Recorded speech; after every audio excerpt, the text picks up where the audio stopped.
Very good morning everyone. Stock Bangla চ্যানেলে আপনাদের সকলকে স্বাগত। আজকে 24শে জানুয়ারি 2025-এ নিফটি নিচের দিকে লেভেলটা হচ্ছে 23,180। এটাকে ক্রস করলে 23,092 একটা ভালো সাপোর্ট লেভেল রয়েছে। এছাড়া উপরের দিকে 23,200 একটা ভালো রেজিস্ট্যান্স। 23,200কে ক্রস করলে 300-400-তে আমরা মুভমেন্ট দিতে দেখতে পাবো। এছাড়া অপশন চেন দেখলে 23,200 300-তে সবথেকে বেশি কল রাইটিং রয়েছে, 23,200 250 সবথেকে বেশি পুট রাইটিং রয়েছে। ব্যাংক নিফটির লেভেলটা হচ্ছে 48,500 থেকে উপরের দিকে 700, আর সেন্সেক্সের জন্য লেভেলটা হচ্ছে 76,400 নিচের দিকে, এর থেকে 76,800 উপরের দিকে। এছাড়া আগের দিন যদি আমরা সেক্টর দেখি, ব্যাংক নেগেটিভে ছিল মেনলি এইচডিএফসির জন্য। এইচডিএফসির রেজাল্টের দিন বেশ ভালো মুভমেন্ট দিয়েছিল লাস্টের দিকে, তারপরে মোটামুটি পড়তে দেখা যায় স্টকটাকে। তো ব্যাংক নিফটি এই জন্য নেগেটিভে ছিল। এছাড়া আমাদের ইন্ডিয়ান মার্কেটের জন্য যে গুড নিউজ রয়েছে সেটা হচ্ছে সেবি আগের দিন 250 টাকার এসআইপির একটা প্ল্যান প্রপোজ করেছে। তো যারা লোয়ার ক্লাস গ্রুপ রয়েছে তারাও মোটামুটি ওই স্মল টিকিট এসআইপি এর মাধ্যমে, এই প্ল্যানটার মাধ্যমে 250 টাকা দিয়েও এসআইপি করতে পারবে। তো মেনলি যেটা হবে, ইন্ডিয়ান মার্কেটে ইনফ্লোটা বাড়বে। এফআইআই কন্টিনিউ সেলিং করার ফলে যে আউটফ্লো, আমাদের মানির আউটফ্লো হচ্ছিল মার্কেট থেকে, সেই ইনফ্লোটা বাড়বে। এছাড়াও মিউচুয়াল ফান্ডের টোটাল অ্যাসেট যদি দেখি 60-70 লাখ কোটি, মানে অনেকটাই অ্যাসেট রয়েছে। তো সেটা আমাদের ইন্ডিয়ান মার্কেটের জন্য খুব ভালো ব্যাপার যে আমাদের ইনফ্লো রয়েছে মার্কেটে। এছাড়া ফার্স্ট ফেবে বাজেটে যে সেক্টরগুলোর দিকে নজর রাখতে হবে সেটা হচ্ছে রেলওয়ে সেক্টর, ইনফ্রাস্ট্রাকচার, ডিফেন্স। এই সেক্টরগুলোতে বেশ ভালো অ্যালটমেন্ট বাজেটে এবারে হতে পারে বলে আশা করছে সবাই। তো এই সেক্টরগুলোর দিকে নজর রাখতে হবে। এছাড়া আজকে রেজাল্ট রয়েছে গোদরেজ, ইন্ডিকো, এই রেজাল্টগুলোর দিকে নজর রাখতে হবে।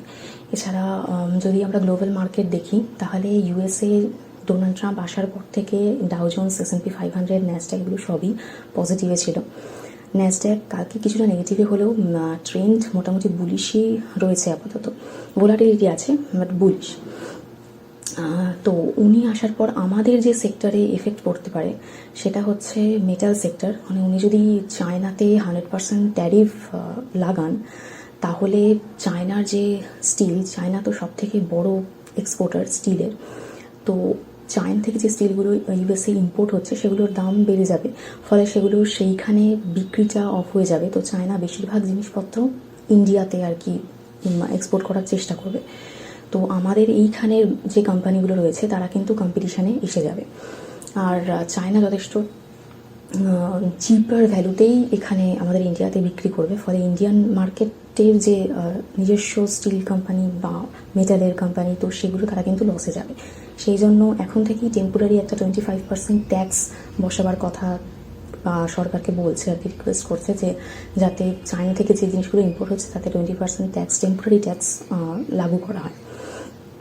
তো এই সেক্টরটার দিকেও আমাদের নজর রাখতে হবে। এছাড়া আমাদের ইন্ডিয়াতে অটো সেক্টরের পরবর্তীকালে দেখতে হবে যে স্টকগুলো কীরকমভাবে কী মুভমেন্ট দিচ্ছে।